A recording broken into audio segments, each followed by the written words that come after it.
মাছের চামড়া থেকে ফ্যাশনের পণ্য, এমন চিন্তা হয়তো কারো মাথায় আসেনি, কিন্তু এমনটি করে দেখিয়েছে কোস্টারিকার একদল সাহসী নারী। তারা মাছের চামড়া, যা সাধারণত ফেলে দেওয়া হতো, সেটিকে পরিণত করেছেন টেকসই চামড়ায় এবং তৈরি করেছেন স্টাইলিশ ব্যাগ, গয়না, ওয়ালেট সহ নানান পণ্য, যা একসময় সমুদ্রে ফেলে দেওয়া হতো, এখন সেটাই হয়ে উঠেছে পরিবেশ বান্ধব স্টাইলিশ পণ্যে। এতে পরিবেশ রক্ষা তো হচ্ছেই, পাশাপাশি স্টাইলিশ পণ্য উৎপাদনও সম্ভব হচ্ছে।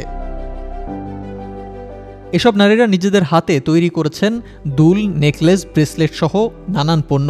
এছাড়াও ভবিষ্যতে আরও নতুন নতুন পণ্য তৈরি করারও পরিকল্পনা রয়েছে তাদের এই উদ্যোগে শুধু পরিবেশ রক্ষায় অবদান রাখছে না, বরং স্থানীয় অর্থনীতিতেও নতুন মাত্রা যোগ করেছে। মাছের চামড়া থেকে ফ্যাশন পণ্য তৈরি করে তারা দেখিয়ে দিচ্ছেন কিভাবে নতুন উদ্ভাবন ও স্থায়িত্বের সংমিশ্রণে